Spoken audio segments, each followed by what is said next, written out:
So we are live on Facebook. I think it is 1 minute till 7. Usually we're either 7 or 1 minute after. Why not be early this month? I'll give a couple seconds for Steve and Rona to share the links. You know how we do each month. But let me just say, welcome to June edition of Quilt Babble Live with Lisa and Rona. And as you see, we have a special guest with us tonight.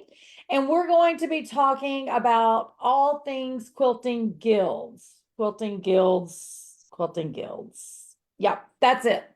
And so Miss Diane Quirk, as you can see, her name says Diane Quirk, Rock Hill, South Carolina, because she's here with me.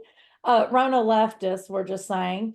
And anyway, Diane is the current president of one of the local quilt guilds, and it's the shoot.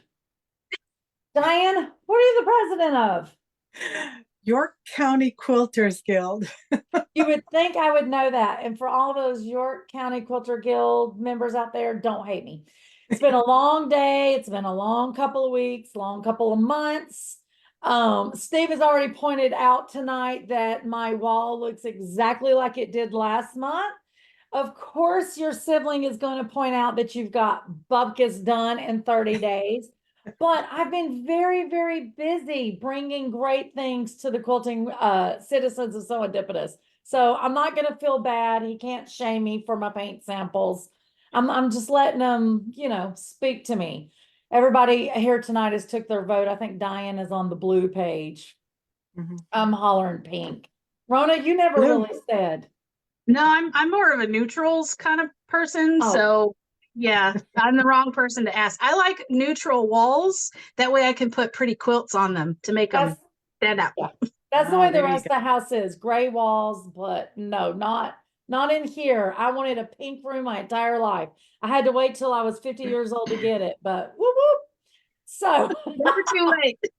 Never too late. And I say 50, that's not true. I did get it in late 40s. But anyway, we've got another vote for pink in the comments, just to let you know. Whoever that is, tell them who? Her name's Sharon. Sharon, you are my bestie tonight for saying pink. Just saying, woo woo. So let's get this party started. You guys know me. I'm Lisa Baker with SewEndipitous. My cohort in crime is. Hi, I'm Rona. This is Caesar. I warned you guys he'd probably be popping up, but we just got home today and I've been gone almost a month, so my dogs are a little clingy. Sorry about that. So clearly she says she's been gone a month. That's why she is Rona, the traveling quilter. And Miss Diane, go ahead and introduce yourself to everybody, like legit. What would you like me to say? Whatever you want to tell the people out there in quilt world. I've been quilting for about 8 years. I came to quilting as something to do in my retirement. And I came to the York County Quilters Guild looking for like-minded people and people that I could get to know, because I moved to Rock Hill not knowing anybody after I retired from New York State. New York. Oh, wow. Yeah. She decided to come where it's warmer weather. I'm just saying. Yeah, no snow blowers here, no roof rakes, no snow shovels. Yeah, I did the opposite. I came to where we need the snow shovels and all that. Rona, we never said you were normal, honey. So it's that's true. We keep holding out you'll come back to the South as you age a little bit and get tired of that cold weather. That's entirely possible. Exactly. So tonight, like I said, we're going to be talking about quilt guilds, and this conversation is going to be for those of you that have never heard of a quilt guild. Maybe you're new to quilting, or you've been a part of a quilt guild in numerous places as you move around the United States, like Miss Rona has, or Diane. So this conversation is for the newbie quilter all the way to the experienced. All good information. So I am going to put Diane on the spot because why? Because she's one of my dearest friends and it's so fun to put her on the spot. So Diane, since you are a president currently of a quilt guild, will you tell everybody out there, for those that might not know, what is a quilt guild? I would say a quilt guild is a group of people who are interested in sustaining the art of quilting. Very good answer. In our guild, we have people who do all sorts of quilting. We have people who do hand quilting, people who do machine quilting, people who do hand piecing and machine piecing. We have some people who are very, I would say, traditional quilters, and we have some other people kind of like me that are kind of exploring some other things that are not the traditional piecing types of things. Yeah. Absolutely, absolutely. Rona, if you had to add to the definition of quilt guild on top of what Diana said, is there a word or a couple words that you would add on to that definition other than trying to continue the art of quilting? Well, there's the first thing that comes to mind is community. Like if you're looking to find the quilting community where you live, that's usually the best way, is to find a guild or join a quilt guild.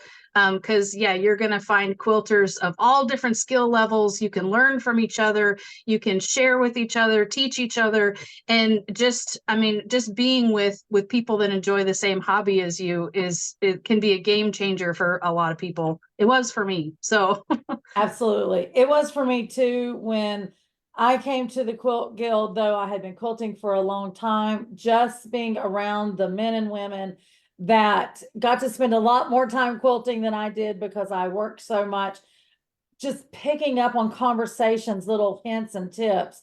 It really did elevate my game. Plus, they're going to be seeing what I was doing. So, then you get a little more self-conscious and you're like, okay, maybe I need to step up my game a little bit. So knowing that there's many definitions to a quilt guild, Diane kind of alluded to the different types of quilt guild. We know, of course, traditional quilting. Most of us was raised where we had someone in our family, if we were lucky, that made us a quilt, and that's what we curled up with when we were sick or when it was cold outside or whatever, or maybe just that little love blanket quilt that was made that we drug everywhere, with us as kids and stuff. So traditional quilting, Diane, if you had to explain what traditional quilting is without going into the other types, explain what traditional quilting to you. To me, it's things like, half square triangles and particular types of blocks, an Ohio star. I don't know. I can't name a whole bunch of them, but I think it's kind of what our mothers and our grandmothers always made, and it's just been carried over and into the next generation.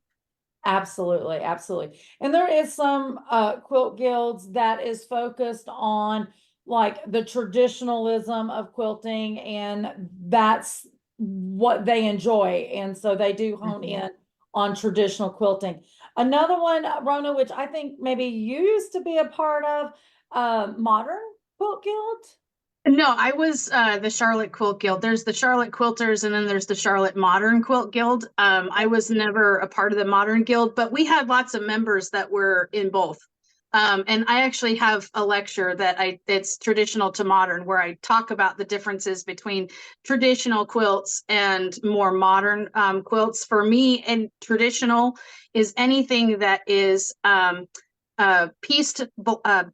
piece block with a name, where it's very clear where the blocks are. Sometimes they're sashing, sometimes there's not, but it's very clear and kind of organized, and then the more modern would be anything that's really not that's like off center, or there's stuff that's even kind of twisting the blocks, or it's not clear where the actual lines are for the individual blocks. Anything that is not traditional, essentially, I would A put little more into abstract modern. and improv. Right.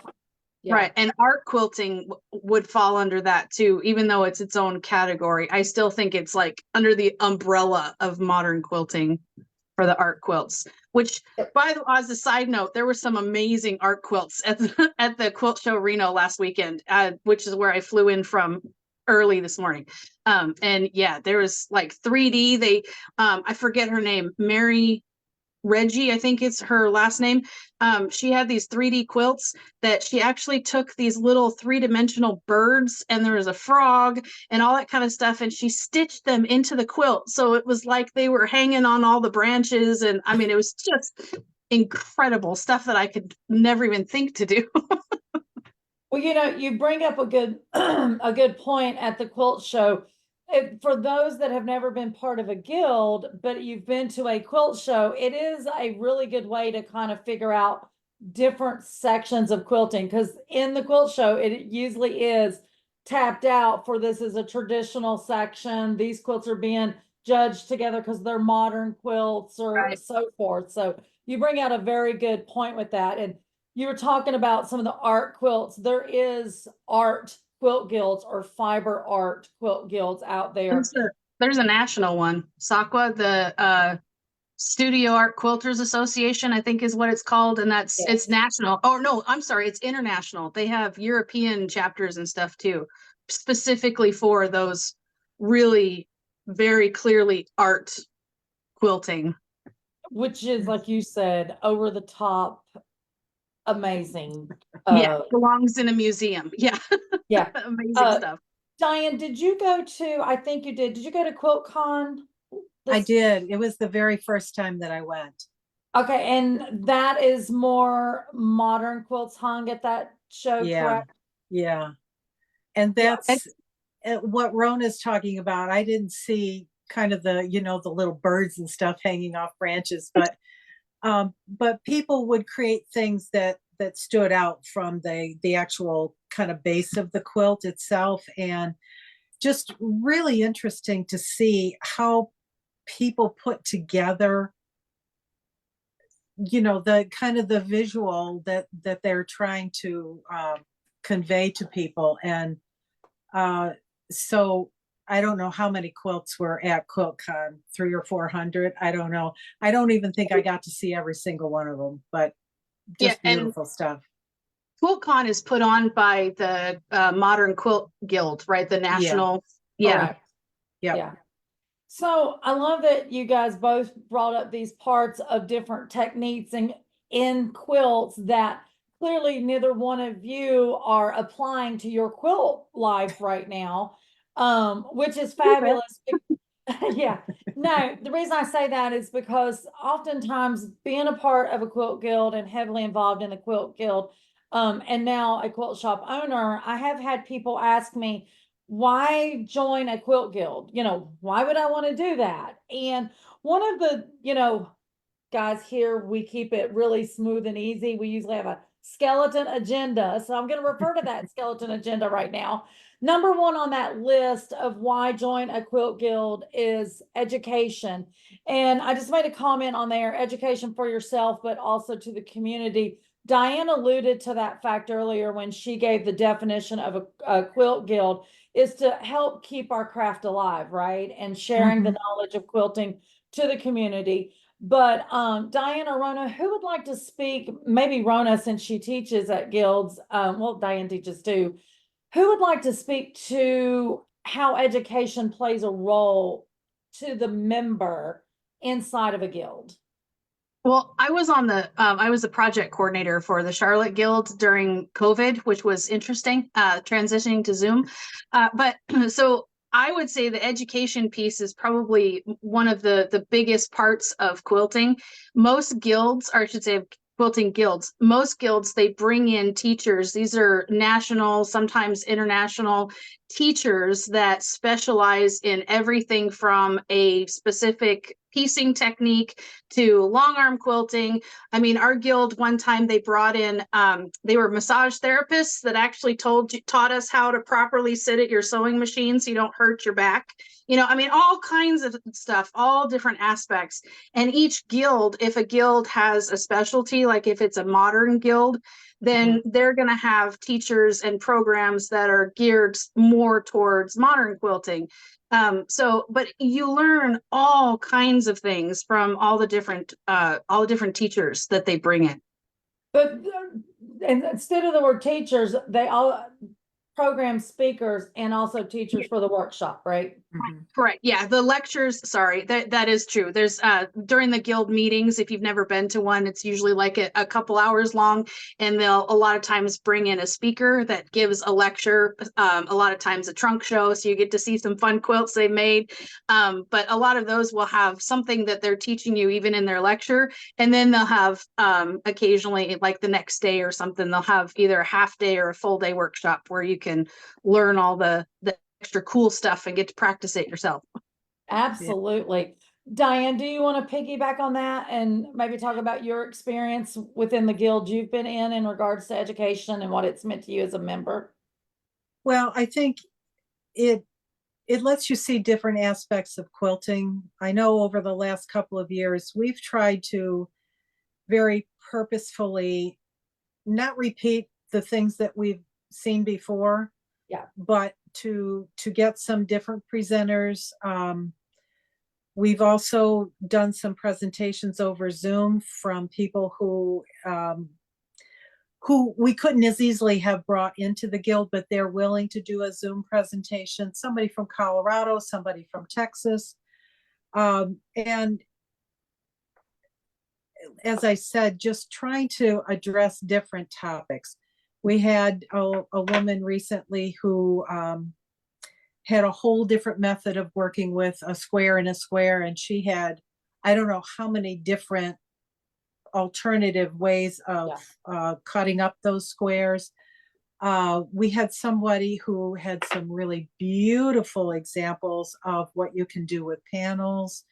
We've had somebody talk to us over Zoom about paper piecing. So I think in terms of education, it's always kind of a challenge, especially for the programs person, to find those things that, you know, what's new with quilting, what's different, what have we not heard before, what is somebody trying that's a little bit more unique that we haven't heard about before. Right.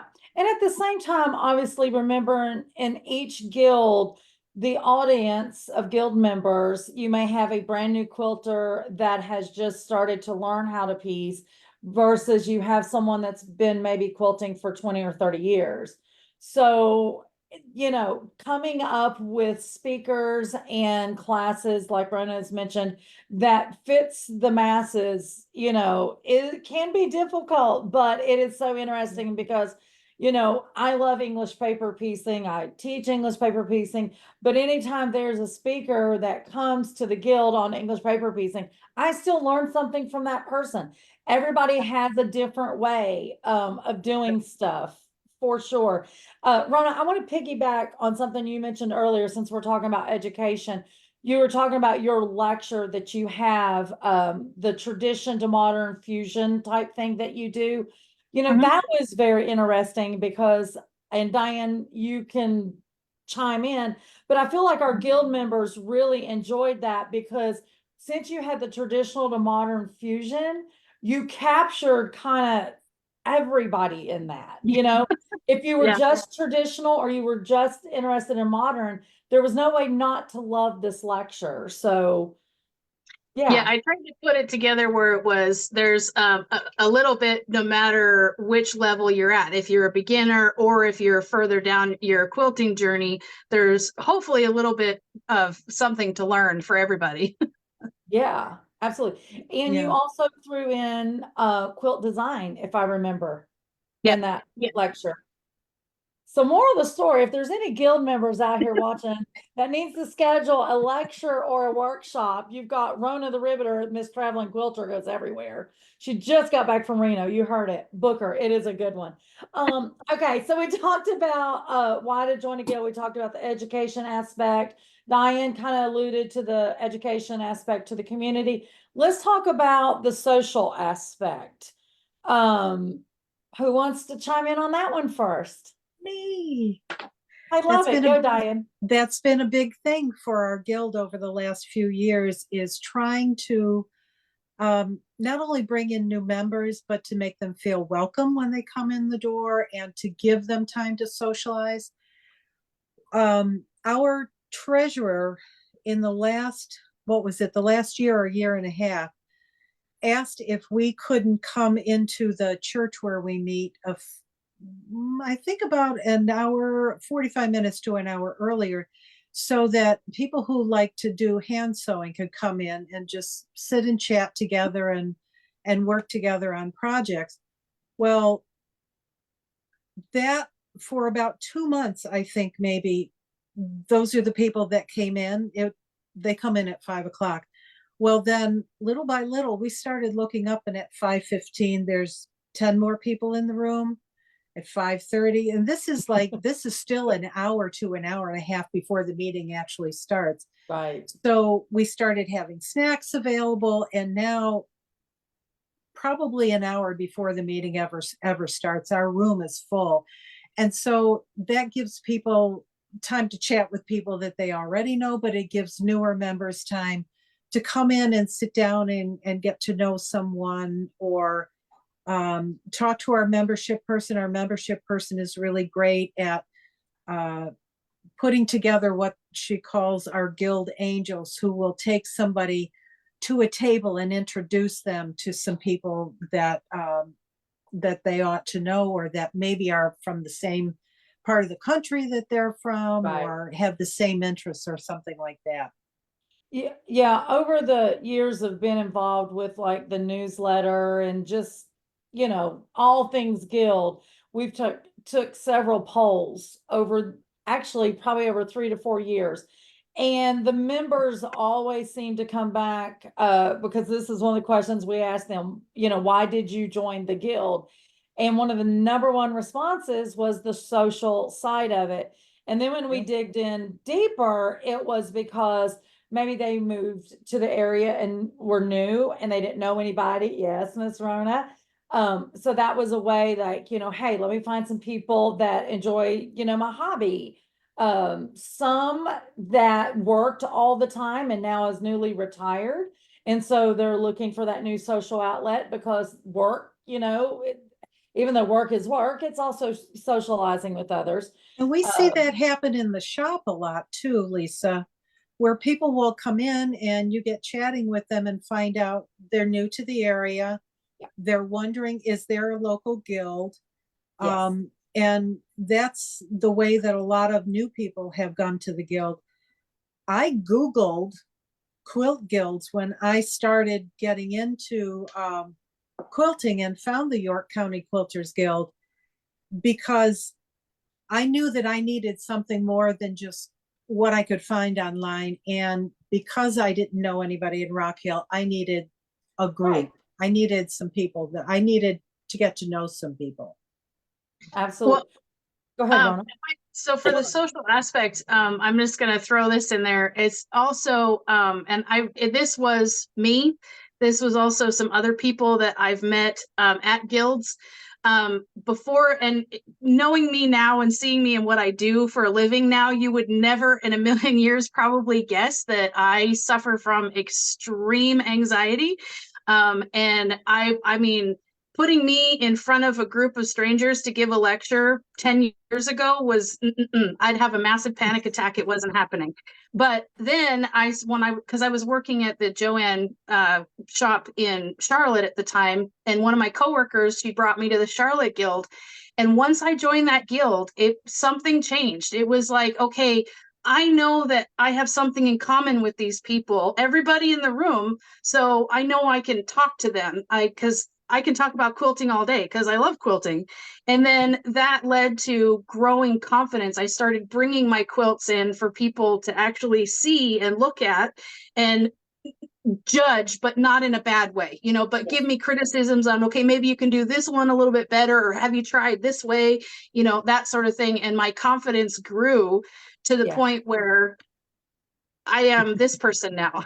And it all started because I joined a quilt guild. And I've seen that in several people that have anxiety issues, depression issues, and they join a guild, and that community and that connection and that socialization, even just once a month, is huge for them. Absolutely. I totally agree. I have initially, when I moved here, I had no family, knew no one. And, through work, you gain friends and stuff, the neighborhood in which you live in. but honestly, they were all associates, if you will, until I joined the local quilt guild. And those ladies in that guild, they are my family. I know a big group of them. If I was to say I needed whatever, one of those ladies would be there. And to be so far from, most of my family, I'm fortunate to have my mom here and my brother, but those ladies have become my family. And I know in a time of need, they're there, which Diane and I, that's how we become friends, is through the quilt guild.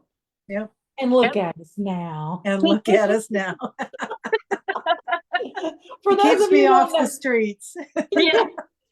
for those of you that do not know, Diane teaches a lot of classes in SewEndipitous shop, and she does a lot of our samples. And since I'm just talking about you, Diane, we're going to go off topic for a second. Where was you last week? Oh, I was outside of Minneapolis, Minnesota. Duluth. I decided that I would take the opportunity to go and learn with my favorite designer, Gudrun Erla, who is the designer of the Stripology ruler. And I had a wonderful 2.5 days with her, learning from her. People said, "Why did you go up there? Don't you know everything there is to know about that ruler?" That's what I said. And I said, I came away, when I came back, I said to people, one of the things that it did for me was to give me a different perspective, which is kind of going back to what Rona and Lisa have said already. Joining a guild is getting a whole room full of different perspectives on quilting. When I talk with Teresa Justice, who does an amazing job of hand quilting and hand piecing and so forth, I just hear all of her experience. And so anyway, going up to Minnesota last week, it was just awesome. Of course, I came back with tons of homework, but I'm hoping to get certified as a stripology instructor. I asked one of the ladies at the GE Designs if we were then going to be able to call ourselves CSI, and she said, absolutely, certified stripology instructor. Did you get to go to the quilt show? There was a quilt show last week in Duluth, just outside In Minneapolis. Duluth, no, it was the week. Well, actually, it was 2 weeks ago that I was up there. Okay. No, the quilt show was this past week, and I didn't get to go. Okay. Yeah, but they were talking about it. Yeah, half of my vendor friends were in Duluth, and then of course I was in Reno, so it's like yeah, can't be in both places, unfortunately. There's so much good going on in the quilt world. It is just the way it is. We had a comment from Karen. I'm not going to try to pronounce your last name. Karen says, that's what happens when quilters get together. Quilters are sisters. That is so true, beyond true. I absolutely love it. Steve said that was a great comment, and I agree with you, Steve. That was a great comment because it is very, very true. So not only is a sense of family happening within the members of the guild, but that love of quilting and stuff does outpour into the community. I feel like most guilds that I've ever spoke to or know anything about, whether they're the modern quilt, modern guilds or traditional guilds, crafters have big hearts and they love to share that. So one of the things in regards to why get involved with a quilt guild is simply for the give back to the community. Diane, I know our guild is very heavily involved with that. Do you want to speak a little bit, not necessarily about our guild, but some of the outreach to the community that you have seen in regards to quilting? Well, one of the things that I said to you recently is that I think that our outreach, that we've kind of broadened our concept of what outreach to the community is. So one of the aspects of that is giving to local community groups who are supporting people who are in need, people who are in women's shelters, men's shelters, trying to make their lives better, people who are in the local hospital having a baby, but they don't have a big support system, and they need things for babies, and babies need lots of things. So we're making quilts and so forth for lots of different organizations, and we have a wonderful outreach person who is organizing all of that and always looking for other opportunities in the community. But I think another way that we're providing outreach to the community is getting out to community events. Here in Rock Hill, there was an art and ag tour done this last weekend, and we had a table there, and the people who were there had a few of our quilts to display, but they also were there to talk to people and talk to them about the art of quilting. We also participate in Summerfest, where we do an airing of the quilts, and that gives us a lot of opportunity to talk to people about the quilts that are being displayed. They're hung over the pews in the church, and in an older church that's all wood walls and dark wood pews. It's just a beautiful sight to see all of that. Christmasville in Rock Hill is a big event, and Lisa's been organizing an airing of the quilts for that too. So I just feel like the more that we can get out and talk to people in the community, people are asking us about quilting. They're relaying their own stories of their own families, experiences with quilting. Inevitably, at least 50% of the people will come in and say, oh, I still have a quilt that my mother made, or a quilt that my grandmother made, or something like that. And it's just, I think that the more we can go out and have a conversation with people, the more we make ourselves known, and the more we make the art of quilting known as well in the community. I gotta throw. Go ahead, I Ron. gotta throw two cents just to add on top of everything that you just said. Also, guilds have donate to Quilts of Valor, Project Linus, veterans groups, Yes. NICU units for preemies, all kinds of stuff. But I have to give a shout out to the local guild here, the Appleseed Quilters, because the Appleseed Quilters, it didn't even occur to me until we'd been here over a year, because Johnny Appleseed was from Indiana. But anyway, so the Appleseed Quilters Guild, they have a group called the Seedlings, and the Seedlings are little kids that they teach to sew and teach to quilt. So that's part of their outreach as well. And like you were talking about before, about continuing the art of quilting and teaching younger kids and even younger adults, or even older adults that have never quilted before in their lives, to teach them and bring them into the craziness that is quilting.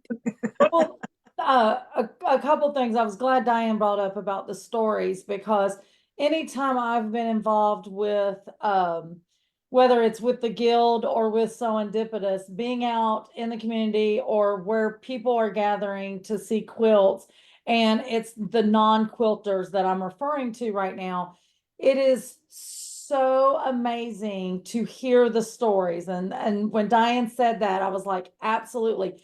Because for that one moment in time, you're giving that person the opportunity to flash back on a memory, whether it was with grandma, grandpa, aunt, uncle, mom, or dad, of a moment that they felt warm, loved, and cherished with that quilt that's in their family. And to me, that anytime I can have a good memory like that, that brings me happiness. It makes me warm and fuzzy inside. And that is what quilting is. But to give them the moment where they can pause in their day, especially, like I think about it, like if it's a Saturday and it is like a art and ag moment that you're talking about. And for those of you guys don't know what we're talking about, is here in South Carolina, for the whole month of June, every week or weekend, different farms and things throughout the whole entire state have agricultural and art weekend, and that's the short for art and ag, and they bring those together. And anyway, to be out, with your family, you're going to this farm and maybe looking at the sheep and, talking about how they sheared the sheep and they're doing this or doing that. And then there's some quilts on display and they're pausing for that 5 minutes to tell you that heartwarming memory. To me, I feel like you just gave them a golden ticket to the past. Oh, yeah. And it's fabulous on all accounts. And then back to what Rona was saying in regards to some of the places that receive some of the quilts that the men and women in guilds make. Some of them do go to homeless and go to children that unfortunately have been taken from their home or whatever. And what better way to give back? It is. Quilts are amazing. We all know it, or we wouldn't be in the industry. But as the RN, I want to really push the point about therapy. I joke all the time that no one can question how much money I spend on fabric, because if I didn't quilt and spend it on fabric, I'd have to pay for a psychologist. So there you go. Uh-huh. It's therapy, right? You just 100%. Yeah. Rona, right before we came on, Rona, what did you say you can't wait for tomorrow? You've been gone for a whole month. Oh yeah, because tomorrow I'm locking myself in my dungeon here and I get to sew. I don't even care what I sew. I just want to sew. I'll pick one of the umpteen million projects I have lying around and just get into it all day. Absolutely. So good therapy. So where does guilds exist? Rona kind of mentioned this earlier. She said there's some guilds that is on a national level, international level, but there's also state chapters, regional chapters, and local chapters for sure. But Rona, how can they find out we're a guild? And actually, no, let me go to Diane, because she said the number one thing on my list. And what did you do, Diane, when you decided you wanted to look for a guild? Google it. Google it. Yeah, so there's a quilting retreats, or not retreats, sorry. I think it's quiltguilds.com or quiltingguild.com, something like that. They have a pretty good list of guilds, but a lot of guilds are smaller and they don't necessarily have a good website presence or social media. So obviously, if they're not online, Google's not going to be able to tell you about them. But you can also go into your local quilt shop, like at SewEndipitous, and ask if, hey, is there a guild around town? That sort of thing. If you have friends that are quilters, you can ask them, or you can even start your own, because the guilds are, if you have, I forget how many members you need to start an official guild, because they're usually all nonprofits. What is it, 501c3s? Yes. And so you have to have a board and all that stuff to get the that 501c3 status. But yeah, they're all individual entities. So you can literally, if you have like 5 or 6 of your friends or however many it is, start your own, and then just start advertising. Well, word of mouth, Yeah. Absolutely. We're coming short on time, so I want to jump in. Rona said the nasty word board that a lot of people don't even want to think about. But before we talk about what Rona is referring to of the board, I'm skipping ahead on our skeleton agenda. Fees. So people always ask, is there a charge to join one of these guilds?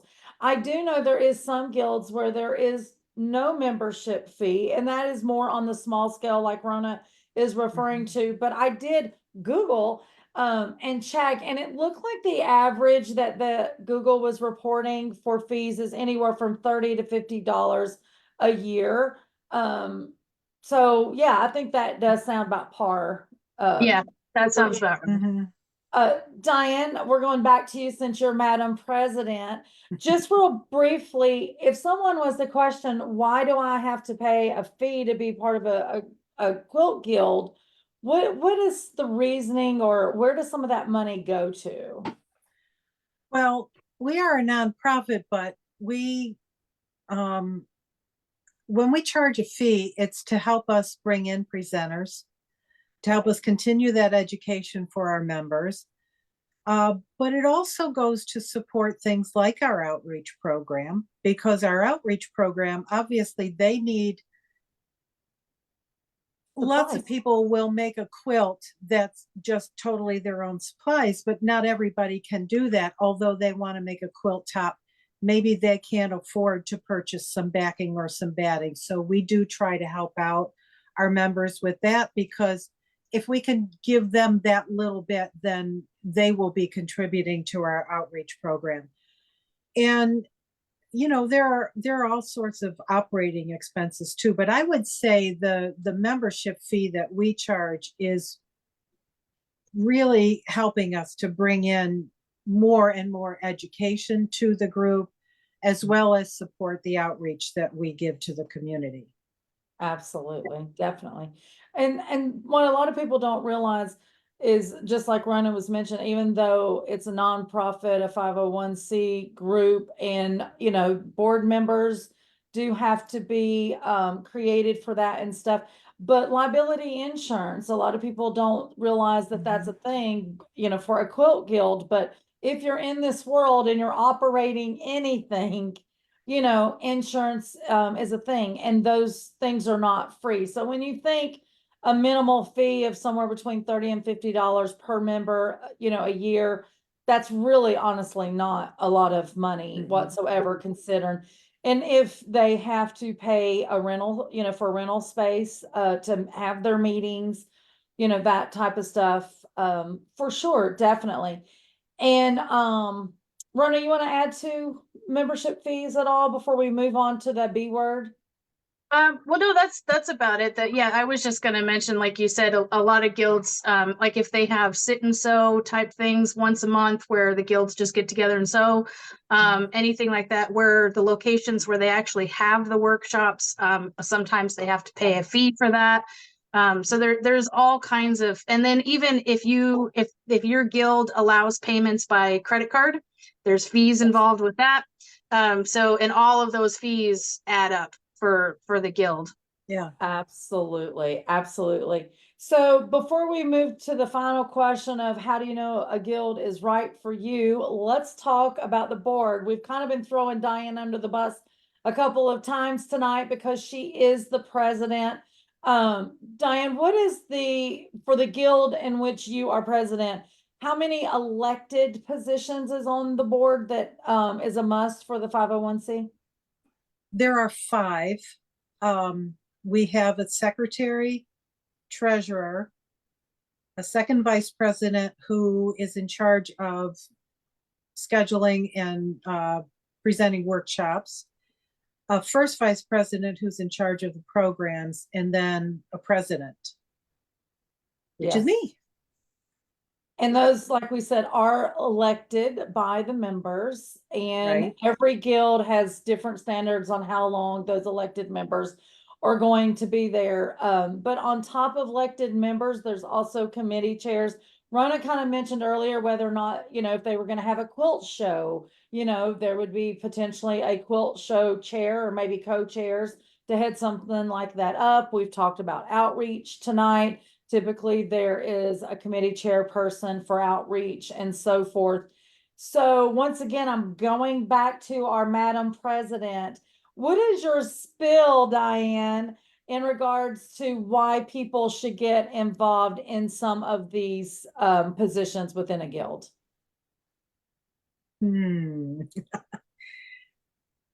I think it's a great way to really get into the heart of what a guild is and what a guild does and what a guild could potentially do. One of the things that I think I kind of concentrated on when I became president was listening to our committee chairs and listening to our elected officers and trying to take a good look at what they felt was possible, what would improve the guild for our members. And I've tried really hard just to act on what they have in mind and what they would like to see happen. And I think we've had some really positive results over the last couple of years. But I started 4 years ago as secretary when Lisa Baker called me on the phone and said, "You've been nominated to be secretary." And I was like, who would nominate me to be secretary? Because at the time I didn't know that many people, but since then I have a pretty good idea who got me into this. But being the secretary was a really good way to see really how a guild operates. Yeah. And it did help me to get to know many, many more people in the guild than I knew just by sitting in the audience at every guild meeting. Yeah. Absolutely. Rona, what do you say? I know you've held positions in the guilds before. Well, not just that, but I also, because I do travel around to lots of different guilds giving lectures and things, and I'm there for their business meetings. So I've heard a lot from guilds that are trying to get, because they're all volunteer positions. So a lot of guilds have a hard time getting people to volunteer for the board. And a lot of them in their charters, you can only be in a board position maybe 2 years and then you have to roll off. Each guild charter is different for length of time, like Lisa said. But if you don't have a board, the guild doesn't exist. Like it's going to go away, because in order to keep, like I said, in order to keep that charity status, you have to have a board, and it has to have the minutes for your monthly board meeting. So yeah, if people don't volunteer, then it goes away. And you don't have to do it for multiple years on end. I mean, you can try one position for a year, and if you don't like it, maybe take a year off, then try something else, or there's lots of different ways you can participate. And the other thing that that we have tried to get people to understand is that you don't have to do a board position on your own, especially if you're doing programs or workshops. Get together a couple of your friends so that you've got a sort of a little committee, because it can be a lot of work, to go out and find people, to get all the paperwork done, to contract them and so forth. It can be a little bit of work. Especially with an international pandemic or worldwide pandemic. Exactly. Exactly. So, if you can find a couple of people, our outreach person, she's not a board member, but she comes to our board meetings and provides a lot of input for us. She's got together now probably 2 or 3 people, or maybe a few more, that are helping her, that are doing various tasks and so forth. So I think that people shouldn't be afraid of the positions, because they could come on, as I said, particularly programs and workshops. Come on and grab a little posse behind you and get the work done. And that just gives you that much more input on ideas for people that you might bring to the guild. Right. Absolutely. So we kind of briefly mentioned one of the last things that we'll talk about, and by no means, those of you that are watching, we are not even scraping the surface of a quilt guild. There's so many variations and so many things. We're just kind of hitting a few of the highlights to hopefully plant some seeds. If you're not part of a guild, that you will look to find out if there's guilds in your area, and if so, join one. And that goes to our last kind of topic of, how do I know this is the right guild for me to join? I'm going to start this off and then go ahead. Real quick, Scott, I almost feel like this is a challenge. Oh gosh, is this Scott Flanagan? Yeah, of course. But he commented and he said the president is the easiest position on the board. Diane, He's coming to Rock Hill in September. Wait. How did I miss that? Wait a minute. Shots fired, first of all, because Diane is showcasing Scott's fabric tonight. And here he's throwing her under the bus, saying she's got the easiest position. This is what I have decided, Rona. Every month in the past several months, Scott, he stirs stuff. He does. Yeah. Point it out. Diane, Would you like to real quick, before we get to our last question, respond to Mr. Scott Flanagan? Rhonda, where's our popcorn for this? Yeah.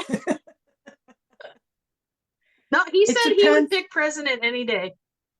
I guess it depends on who's doing the job and how they view themselves in that position and what their role is. I never went into the position feeling like I was the one who had to make all the decisions.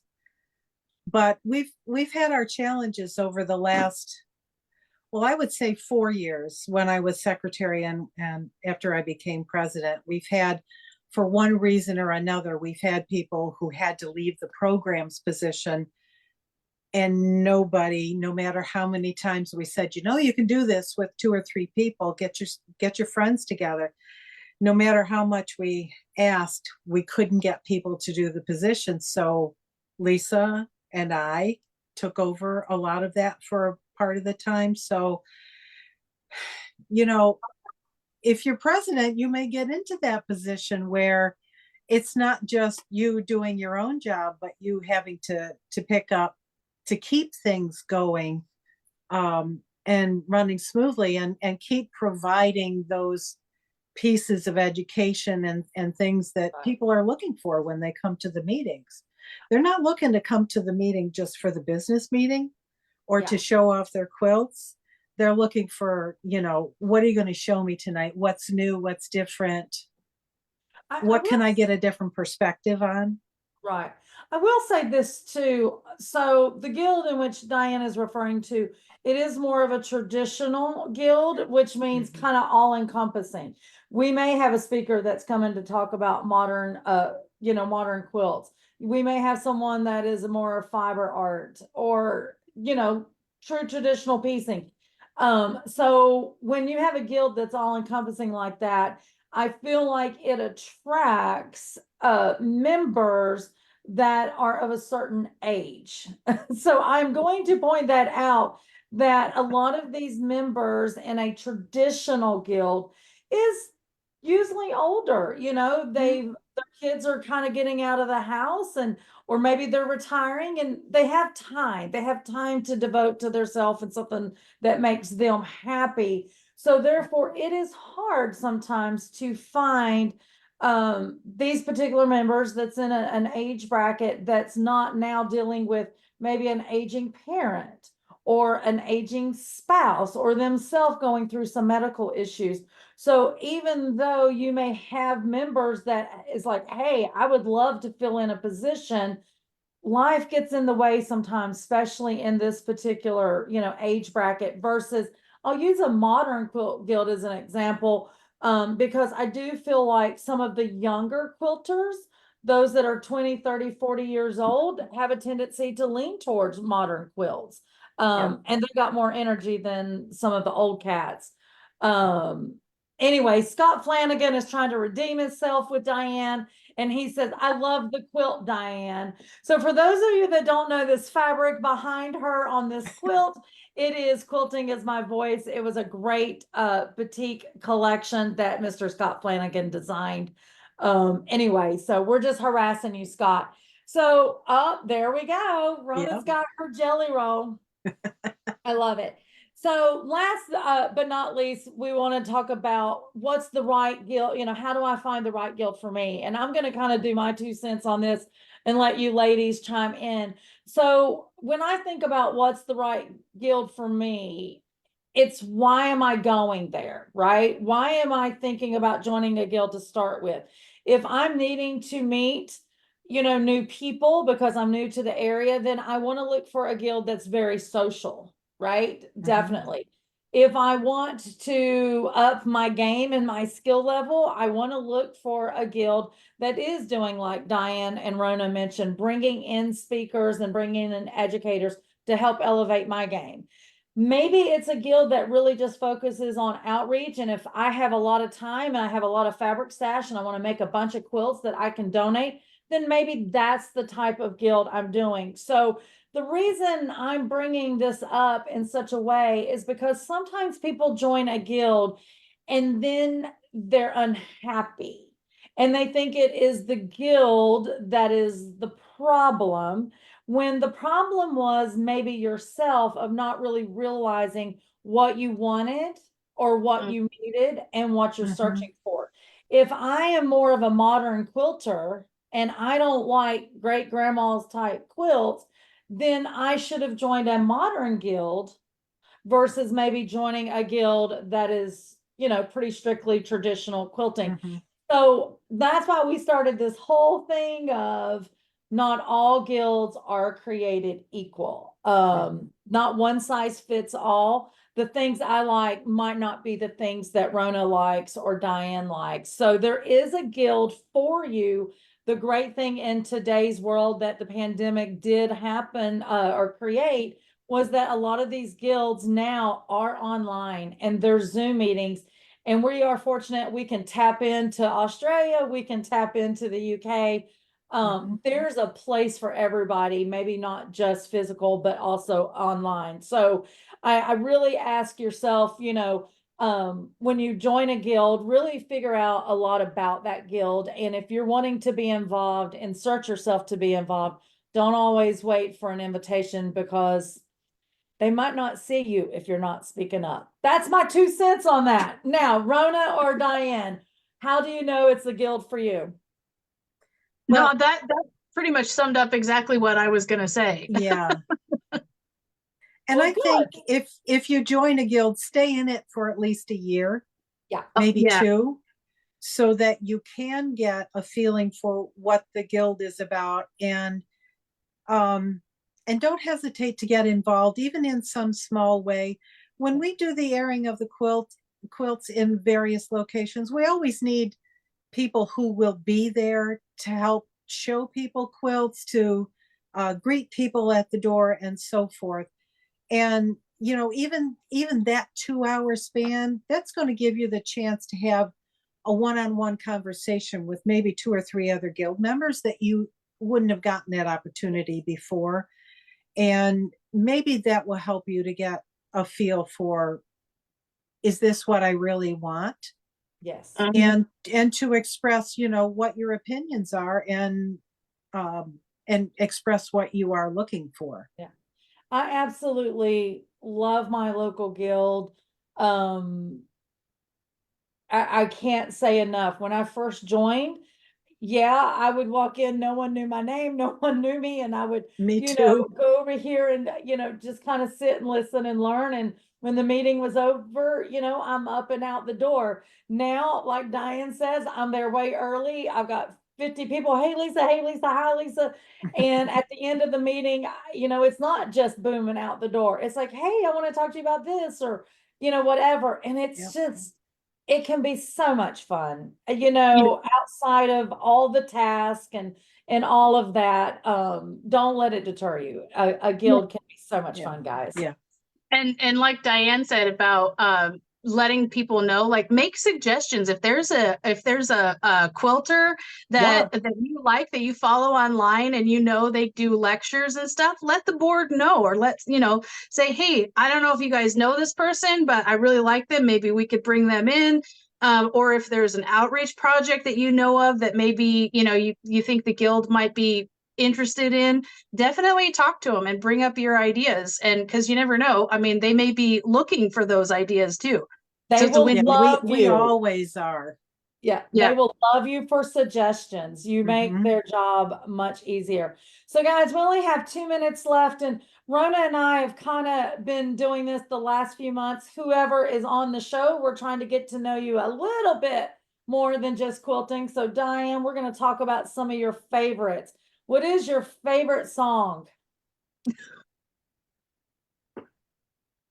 You I sing don't all know. the time. Come on. Does I anybody have know, but one? I listen to all sorts of things, so I don't even know.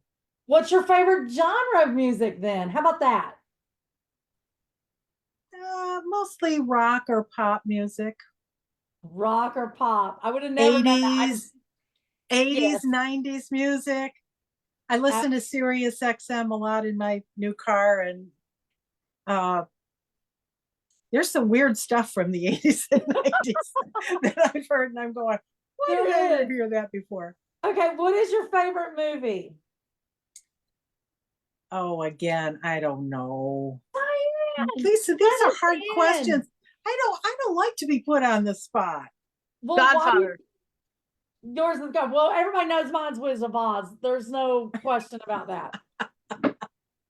Come on, Diane. Ask me my favorite color. We know that green. We need to know something about you that we didn't know. I used to be a first and second grade teacher, and then I left the classroom to do instructional technology.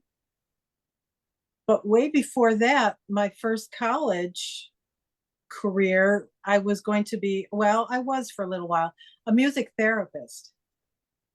We need that. That's why I'm singing all the time, Lisa. You know, honestly, I don't know if I knew that. That's a good one. That is a good Yeah. one. Oh my gosh. Okay, so Diane already told us that she is becoming certified in stripology. If you guys are local, you know Diane teaches. She's already got a trunk show. I'm saying reach out. I'm gonna start pimping Diane and booking her places. At SewEndipitous, next week I'm headed off to Utah for Handy Quilter Academy. I'm so super excited. Yay. Those of you that follow SewEndipitous know that we just became Handy Quilter dealer, and so excited to learn, regain some knowledge that I lost during the pandemic. You know what they say, if you don't use it, you lose it. And that's definitely the way I feel. At the end of this month, when I get back from Utah, we, as in SewEndipitous, is going to be vending at the Cabarrus Quilt Show. If you want information about that, follow us on Facebook. I'm sure Steve is posting it there.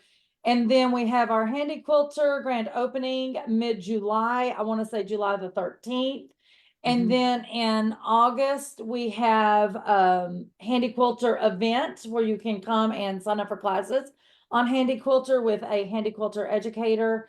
And then, of course, as summer rolls into fall, we've got All Carolina Shop Hop in, what is it, September and October. So more of the story is Diane and I are going to be extremely busy here in Rock Hill and surrounding. Rona, take us out with what's going on with you and where you going?